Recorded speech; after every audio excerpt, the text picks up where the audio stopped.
Hello everyone, this is our third part of literary movement. I have already made two parts of literary movement. In this video, we will discuss some more literary movements. So let's start with social realism. Social realism क्या होता है? Social मतलब समाज और realism मतलब reality. समाज की reality, social reality. It is an art movement consisting of realist artists who draw attention to living condition and lifestyles of urban lower class citizens. It means this is an art movement. In this art movement, artists depicted the reality of the society, citizens' social and political structures. Artists focus on issues such as unemployment, poverty, political corruption, injustice, labor management, conflict, and excess of American materialism. These are the issues, these are the subjects which are depicted in the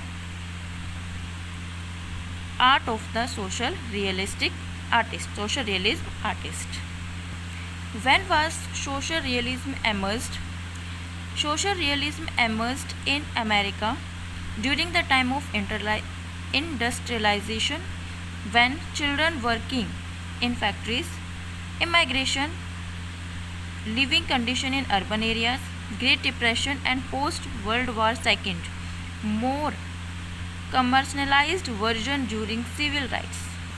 And in literature, social realist means in social realism in literature, the writers depicted the social realities like unemployment, abolition, and child's poverty, etc. So many social problems were depicted in the literature of social realistic writers. So there is an example, Sister Carrie, which was written by Theodore Dreiser in 1900. It was about a Midwestern girl who became a prostitute in Chicago. Was not distributed widely because of the subject matter and the realistic portrayal. Carrie is not punished for her lifestyle, differing from literature of his time. तो ये एक work है जो कि Theodore dicer ने लिखा है. ये ज़्यादा पब्लिश नहीं हुआ था क्योंकि इसके अंदर रियलिटी दिखाई गई. रियलिटी क्या है कि एक लड़की प्रोस्टिट्यूट बन जाती है. तो it depict the social reality of that time. Another example of social realism in literature was the grapes of wrath by John Steinbeck in 1939. In this work, migrant families moves to California where they still face bad luck. Written during the Depression, a public and critical essay technique features the Jod family and then talk about nameless migrant families. So this work, The Grapes of War, which was written by John Steinbeck, told about the immigration problem faced by the families at that time. Our next literary movement is symbolism. Symbolism means symbols. अब symbols का इस्तेमाल हम क्या करते हैं? Symbols का इस्तेमाल हम किसी भी ऑब्जेक्ट, आइडिया, कॉन्सेप्ट को प्रेजेंट करने के लिए करते हैं. So symbolism is when the author use an object or reference to add deeper meaning to a story. एक स्टोरी में डीपर मीनिंग ऐड करने के लिए किसी ऑब्जेक्ट और रेफरेंस का इस्तेमाल करना.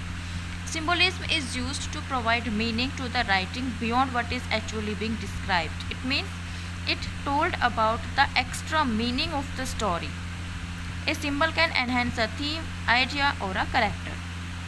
Some symbols like symbols of day, like morning is the start of the day and the start of life. So morning is the symbol and it symbolized the starting of the day and the starting of a life.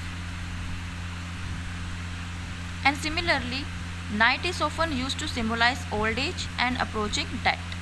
For example, in Elie Wiesel's novel Night, so it is a symbolism. It tell about some deeper meaning of the novel. There is an example of symbolism which was used by Edgar Allan Poe in his work The Raven. He used a lot of symbols in his literature. One of his most famous poems, The Raven, had a dark, sinister bird watching over him like a dark shadow. It means he used the bird raven to tell about his own internal instincts. अपने अंदर के जो डर है, instincts को बताने के लिए उसने रेवन का इस्तेमाल किया है. Why do you think in the poem about loss and death did Poe use a dark raven rather than a dove? यानी कि उसने अपने अंदर की लॉस और डेथ को बताने के लिए रेवन का इस्तेमाल किया है डव की बजाय। तो raven is the symbolism used in this poem. Some authors who used symbolism in his work in their work was एडन Allan Poe, James Merrill, Stephane Mallarme, author Rimbaud and Paul Valery. Next literary movement is post-colonialism text or post-colonialism literature. So first of all, we have to discuss about what is the meaning of the term post-colonialism. Before studying the term of the post-colonialism, we have to know the meaning of the term colonialism. Colonialism means the colonies like Britishers when they जब उन्होंने क्या किया था, दूसरे continents पर कब्जा कर लिया था, तो उन्हें कॉलोनियलिज्म कहा जाता था। और जब वो उस जगह को छोड़कर चले गए थे तो वो जगह पोस्ट कॉलोनियलिज्म कही जाती थी। So the works any text which is written after the time of independence is post colonial text. कोई भी टेक्स्ट जो कि इंडिपेंडेंस के बाद लिखा गया है उसे पोस्ट कॉलोनियल टेक्स्ट कहा जाता है। But you can't say that a work which is written after so many years, अगर कोई भी जो वर्क है अगर इंडिपेंडेंस के बहुत सारे सालों बाद लिखा जाता है तो वो पोस्ट कॉलोनियल टेक्स्ट नहीं माना जाएगा। For example, Chetan Bhagat can not be studies as post colonial writer. Why? Because in post colonial writer some influence of the colonialism is depicted in the text. In Chetan Bhagat's novel, there is nothing like post-colonialism influence or aspects we can see in the Chetan Bhagat's novel. What I have understood, the text which have both the influence pre-independence time and post-independence time, जिसके अंतर्गत pre-independence time और independence के बाद के time का प्रभाव हो, it is rather a process which have happened in mind freeing from colonizer pattern. यह एक मतलब प्रोसेस होती है कि हम दिमाग से बाहर आना, कॉलोनाइजर्स के पैटर्न से हम दिमाग से हम जब बाहर आ जाते हैं तो उसे पोस्ट कॉलोनियलिज्म कहा जाता है। It can not be divided by some moment of time. इसको हम एक टाइम में डिवाइड नहीं कर सकते कि ये समय जो है पोस्ट कॉलोनियलिज्म मूवमेंट था। Because once mind get colonized it gets difficult to overcome the slavery. Even if physically they get free, mentally they remain colonized. So the text which deal with this conflict can go under the term. यानी कि जब हम colonized थे तो हमारा mind भी उसी direction में काम करना शुरू कर देता है, और जब हम कॉलोनियलिज्म ख़त्म हो जाता है यानी कि जब हम फ्री हो जाते हैं तब भी हमारा माइंड यूज्ड टू हो जाता है कॉलोनियलिज्म के अकॉर्डिंग जीने के लिए। तो एक जो कॉन्फ्लिक्ट बनता है वही कॉन्फ्लिक्ट पोस्ट कॉलोनियलिज्म कहलाता है। Some example of post-colonial text: African writing Heart of Darkness by Joseph Conrad.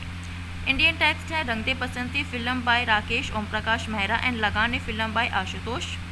Colonizer's Tent Robin Crusoe by Daniel Defoe and The Heathen by Jack London. So these are the examples of the post-colonial text. Next literary movement is aesthetism. Aesthetism was movement which emerged during the Victorian period. So many Victorians passionately believed that literature and art fulfilled important ethical roles. It means literature और art जो है वो important moral values developed करती है. And literature contribute models of proper behavior. Literature told pupils about the proper behaviors. Like literature allowed people to analyze the real situation and how to act in the real world. Aesthetics claim that there is no space for morality in art. Aesthetics claim करती हैं कि morality की कोई value नहीं होती है art में. They thought that it is a pursuit of beauty. कि आर्ट में क्या होती है, morality नहीं होती है, beauty होती है. And taste as well as beauty as standard of living.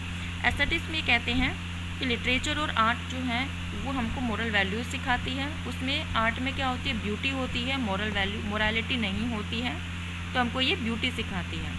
ठीक है, एस्थेटिज्म ये बोलते हैं. Art for art sake became the motto of aesthetics and later decadence. So motto of aestheticism as well as decadent was the art for art sake. Art should be experienced under the title of form instead of morality. Arts को हमें experience करना चाहिए कि एक form है ना कि एक मोरालिटी है. Oscar Wilde was the leader of the aesthetic movement following the light of art for art sake thought. So Oscar Wilde was the leader of aestheticism. Decadent movement. By the 1890s, another term became associated with this focus on art for art shake. Art for art shake जो कि एक मोटो था एस्थेटिज्म का, उसके साथ ही डिकेंडेंस का भी ये मोटो बन गया था. It first appeared in France, then spread all over the European countries. Fins de Sicile means end of the century, a period of degeneration, but at the same time a period of hope for new beginning. In decadence, decadence means क्या होता है? What is the meaning of decadence? If we analyze the word decadence, it means decay, खराब होना. क्या खराब होना? हमारे जो moral values है, cultural values है, वो खराब होना, वो ख़त्म होना. और the starting of the new beginning, new modernity techniques, उन सभी का डेवलपमेंट डिकेंडेंस बताता है. फॉलिंग अवे और decline, degeneration of culture and society. So degeneration of cultural values and decadent reflected the decay of Victorian values, की Victorian values खत्म हो रही थी, उसको दिखाता है decadent. Decadence alarmed those who were fond of traditional forms and values and they saw the decadence as cultural and moral threat.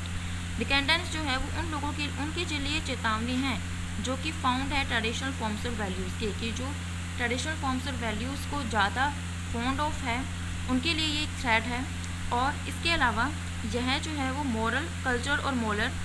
Cultural और moral values के लिए भी खतरा है. Degeneration and dissident sexual desire, the artist moral and spiritual depravity, artist की moral spiritual depravity होती है. Oscar Wilde was leader of these two movements with older other English, French and much more writers. So Oscar Wilde was the leader of the aesthetism and as well as the decadence movement. Next movement is futurism. Futurism means it tells about the future. अगर हम अब देखें तो future हमारा क्या है, आगे ज़्यादा टेक्नोलॉजी साइंस डेवलप होगी, तो फ्यूचरिज्म भी उसी की बात करता है. It was an artistic and social movement that originated in Italy in early 20th century. Originated in Italy when in 20th century, early 20th century. It emphasized concept of future including speech, technology, youth and violence, objects such as car, aeroplane and the industrial city. So the main focus of means concept in future. कौन कौन से concept होंगे future में? Speed होगी, technology, science, ये सब होगा. The word futurism coined by Italian writer Filippo Mariniti to reflect his goal of discarding the art of past and celebrating change. इसमें है कि जो पास्ट है उसको डिस्कार्ड कर देना और जो चेंज है उसको सेलिब्रेट करना, वो ये बोलता है. The founder of the futurism was Filippo Mariniti. The lifespan of Filippo was 1876 to 1944. He was the founder of Futurism, and Mariniti launched the movement in his Futurist Manifesto, an article published in the French daily newspaper Le Figaro on 1999. तो उसने उसका एक work था futurist manifesto, वहाँ से ये movement जो है वो शुरू हुआ है. There is a quote of Filippo Marinetti that Marinette expressed a passionate loathing of everything old, especially political and artistic tradition. We want no part of it the past. He wrote, we the young and strong futurist. यानी कि वो कहता है कि जो old चीज़ है वो बहुत ज़्यादा हमारे लिए क्या हो रही है, हमारे ऊपर बोझ बन रही है, तो हम उसका पार्ट नहीं बनना चाहते. हम जो है वो यंग और स्ट्रॉन्ग फ्यूचरिस्ट, फ्यूचर को हम आगे देखना चाहते हैं और हम पार्ट नहीं बनना चाहते पास्ट का. Our next movement is stream of consciousness. Stream of consciousness is a literary technique which was pioneered by Dorothy Richardson, Virginia Woolf and James Joyce. Stream of consciousness is characterized by a flow of thoughts and images which may not always appear to have a coherent structure or cohesion. यानी कि stream of consciousness में क्या होता है कि जो work होता है जिसके अंदर स्ट्रीम ऑफ कॉन्शियसनेस पाया जाता है उसके अंदर इमेजेस और थॉट्स की बात की जाती है.